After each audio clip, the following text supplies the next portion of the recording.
సింగరేణి అంటే ప్రాణం నాకు. సింగరేణి కోసం ఇప్పుడు కాదు, తెలంగాణ రాకముందు నుంచి కూడా మరి మనకు కరువు ఉన్నటువంటి సందర్భంలో కూడా అన్నం పెట్టినట్టు బొగ్గుబాయిలను మనం ఎన్నడూ కూడా మరవరాదు. ఆనాడు ఆంధ్ర వలస పాలనలో మన యువతకు ఉద్యోగాలంటే కేవలం బొగ్గుబాయి అన్నట్టే ఉండి మన బతుకు తెరువుకు సంబంధించి మనల్ని కాపాడుకున్నటువంటి సిర్లవేణి సింగరేణి. మరి అటువంటి సింగరేణిని రాష్ట్రం సాధించుకున్న తర్వాత అభివృద్ధి చేసుకున్నాం. అట్లనే డిపెండెంట్ ఉద్యోగాలు ఏవైతే ఒకప్పుడు ఈ గుర్తింపు సంఘాలన్నీ పోగొట్టినాయో వాటిని స్వరాష్ట్రం వచ్చినాక మనం సాధించుకున్నాం. మళ్ళీ ఇప్పుడు చూసినట్టయితే సింగరేణి సంస్థ నుండి ప్రభుత్వం దాదాపు 42,000 కోట్ల అప్పు తీసుకున్నది. ఒకప్పుడు బెనిఫిట్లో ఉన్నటువంటి సింగరేణి దగ్గర నుంచి ప్రభుత్వం బకాయిలు పెట్టింది. అంటే ఆల్రెడీ సింగరేణి పాకెట్లో 42-43,000 కోట్లు ప్రభుత్వం నుంచి రావాల్సినవి ఉన్నాయి.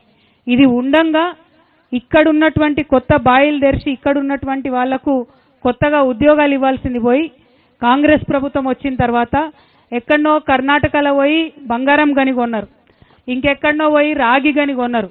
ఇంకా ఎంత సిగ్గుచేటంటే ఆ కొన్నటువంటి గనుల కట్ట చేయడానికి వీళ్ళ దగ్గర డబ్బులు లేవట. అందుకని ఎల్ఐసికి పోయి మళ్ళీ 3,000 కోట్లు అప్పడుగుతూ ఉన్నారు. స్వయంగా సింగరేణి దగ్గర 42,000 కోట్ల రూపాయలు ఉంటే ప్రభుత్వం సింగరేణికి ఇవ్వకుండా, సింగరేణి ఇతర గనులను అభివృద్ధి చేసుకోవడానికి డబ్బులు ఇవ్వకుండా సింగరేణి పోయి మళ్ళీ ఎల్ఐసి నడుపుకునే పరిస్థితి వచ్చింది. అంటే సంస్థను ఎట్లా దివాలా తీస్తురన్న విషయం దయచేసి సింగరేణి కార్మికులందరూ అర్థం చేసుకోవాలి. ఈ బతుకమ్మ సాక్షిగా మా ఆడబిడ్డల సాక్షిగా నేను డిమాండ్ చేస్తూ ఉన్నాను కాంగ్రెస్ ప్రభుత్వాన్ని, ముందు మీరు మీ అవినీతిని తగ్గించుకోండి. అవినీతిని తగ్గించుకుంటే కొత్త ప్రాజెక్టులు వస్తాయి, కొత్త బాయిలు వస్తాయి. చేసిన ప్రతి పనిలో అవినీతిని బంద్ చేసుకుంటే వందలాది వేలాది మందికి ఉద్యోగాలు వచ్చే అవకాశాలు ఉంటాయి. దయచేసి ఆ దిశగా ప్రయత్నం చేయమని కోరుతా ఉన్నాను. నిన్న మొన్న లాభాలలో వాటా అనేదో కార్మికులకు బిచ్చమేసినట్టుగా ముఖ్యమంత్రి గారు ప్రకటించారు. ఇది కరెక్ట్ కాదు. సింగరేణిలో రాజకీయ జోక్యం ఉండకూడదు. చిన్న ప్రకటనతోనే అయిపోవాలి. దానికి ఆయన ఇచ్చిన స్పీచ్ ఏంది, ఆయన మాట్లాడిన మాట ఏంది, నిన్న చూస్తుంటే సింగరేణి కార్మికులకు కడుపు రగిలిపోతుందని చెప్తున్నారు ఒక్కొక్కరు. ఇటువంటి రాజకీయ జోక్యాన్ని సహించేది లేదు. సింగరేణి కార్మికుల చెమటతోని ఇవాళ తెలంగాణ మొత్తంలో ప్రతి ఇంట్లో బుగ్గ వెలుగుతుంది, ప్రతి ఇంట్లో ఫ్యాన్ తిరుగుతుంది. ఆ విషయం మర్చిపోవద్దు. గని కార్మికులను కాపాడుకుంటేనే, గనులను కాపాడుకుంటేనే భవిష్యత్తు ఉంటుందనే విషయాన్ని గుర్తు చేసుకోవాలి. దాంతోపాటు మరి ఇక్కడ పెద్దపల్లి మంచిర్యాల జిల్లాలో చూస్తున్నాం మనం, మొత్తం ఆడికెళ్ళి ఇడదాకా కాంగ్రెస్ నాయకులు గెలిచి కూర్చున్నారు. పోనీ ఏమైనా మంచి పనులు చేస్తారా అంటే టోటల్ గుండాయిజం, మొత్తం అందరినీ కొట్టించుడు, జైల్లో పెట్టుడు, పోలీసులకు పట్టించుడు. మీరు కాంగ్రెస్ రాజ్యం నడుస్తుందా, పోలీసుల రాజ్యం నడుస్తుందా అర్థం కాని పరిస్థితి ఉన్నది. దాన్ని తగ్గించుకోండి దయచేసి. తెలంగాణ ప్రజలు కొన్ని రోజులు సైలెంట్గా ఉంటారు, ఎందుకంటే చూస్తారు, గమనిస్తారు ఎవరేం చేస్తున్నారని. కానీ ఎల్లకాలం సైలెంట్గా ఉండరు. మళ్ళా అవకాశం వచ్చినప్పుడు ఇట్లనే మీరు దౌర్జన్యాలు చేస్తే మళ్ళీ మిమ్మల్ని ప్రతిపక్షంలో కూర్చోబెడతారు తప్ప అధికారంలో కొనసాగించారన్న విషయాన్ని కాంగ్రెస్ నాయకులు గుర్తుపెట్టుకోవాలని చెప్పి ఈ సందర్భంగా కోరుతూ, మరి ఇవాళ ఇక్కడికి బతుకమ్మకు సాయంత్రం పెద్ద ఎత్తున అన్ని దగ్గర నుంచి కూడా తరలి వస్తూ ఉన్నారు. శ్రీరాంపూర్ అంతటి నుంచి కూడా, గోదావరిఖని నుంచి, మంచిర్యాల నుంచి కూడా వస్తున్నామని అనేక మంది ఫోన్లు చేస్తున్నారు. సంతోషం. ఎంత ఎక్కువ మంది వస్తే అంత మంచిది, ఎంత ఎక్కువసేపు ఆడుకుంటే అంత ఆనందంగా ఉంటుంది. కాబట్టి అందరం కలిసి ఆడి పాడదామని చెప్పి మళ్ళీ ఒకసారి తెలియజేస్తూ, మీడియా మిత్రులు ఇంతసేపు ఓపిక కూర్చున్నందుకు మీ అందరికి కూడా ధన్యవాదాలు. Thank you. జై తెలంగాణ, జై తెలంగాణ. ఇప్పుడు ఒక్కటండి, ఎప్పుడైనా కూడా పోయినసారి కూడా కాంగ్రెస్ ప్రభుత్వం కార్మికులు చేసిన మోసం ఏంది, టోటల్ వచ్చినటువంటి లాభాలలో ముందు కార్మికుల వాటా పక్కకు పెట్టి తర్వాత ఏమన్నా అభివృద్ధి కార్యక్రమాలు చేసుకోవాలి. బీఆర్ఎస్ ఉన్నప్పుడు మేము అదే చేసినాం, టోటల్ లాభాలలో వాటా ఇచ్చాం. వీళ్ళు వచ్చినాక పోయిన సంవత్సరం ఈ సంవత్సరం కూడా చేస్తున్నది ఏంటిది, అభివృద్ధి పనులకు అని చెప్పి మొత్తం 70% నిధులు పక్కకు పెట్టి దాని తర్వాత 34% లాభాలలో వాటా అని చెప్తున్నారు. దానివల్ల నష్టం ఎవరికి జరుగుతుంది, కార్మికులకు జరుగుతుంది. ఆ విషయము మీరు తెలియనట్టు లాభాలలో వాటా అది ఇది అని అంటున్నారు. నేను అది ఇది అంటలేను, ఉన్నది ఉన్నట్టే చెప్తున్నా. ఖచ్చితంగా గ్రాస్ ప్రాఫిట్ మీద షేర్ ఇవ్వాలి కార్మికులకు.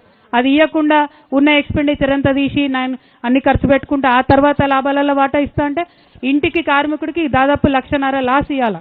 ఎట్లా లాస్ అవుతుంది? అట్లా చూసుకుంటే ఎట్లా ఊరుకుంటాం?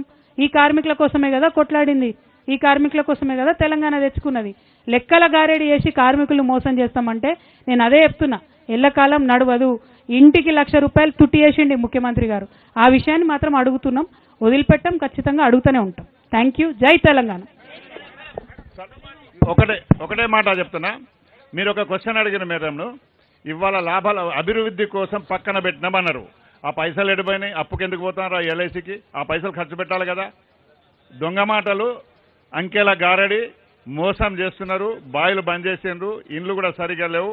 అదొకటి. కొత్త పార్టీ విషయంలో మేడం మాట్లాడు.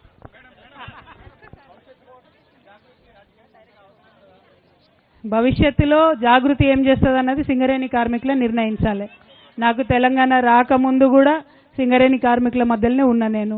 అప్పుడు కూడా ప్రతి సంవత్సరం ఏదో ఒక చోటుకు వచ్చి బతుకమ్మ చేసుకున్నా. ఇప్పుడు కూడా అదే చేస్తున్నా. రేపు పొద్దున కూడా నేనేం చేయాలన్నా సింగరేణి కార్మికుల దగ్గరికే వస్తా ఫస్ట్. ఆ తర్వాత నిర్ణయం తీసుకుంటాం. ఏ నిర్ణయాలు ఉన్నా సమయాన్ని బట్టి, అవసరాన్ని బట్టి ప్రకటిస్తాం. ఎందుకంటే నా ఒక్కదానికి లాభం కోసం కాదు కదా ఏం చేసినా కూడా, అందరికి మంచి కోసం చేయాలి. దానికోసం ప్రయత్నం చేస్తాం. వర్ధిల్లాలి.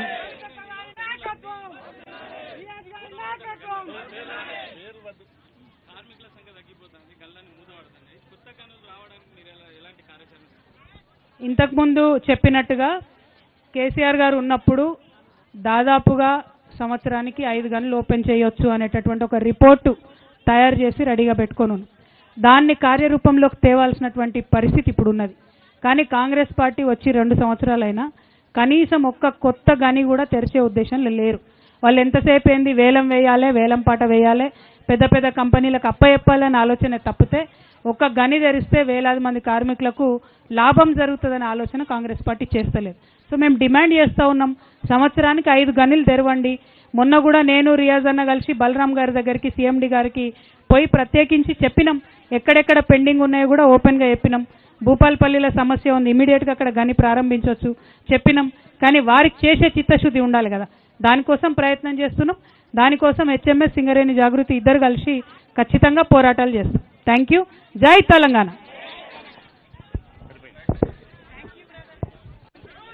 అందరూ మహిళా సోదరిమణులు మిగతా అందరూ భోజనం చేసి పోవాలని చెప్పేసి కోరుతా ఉన్నాం.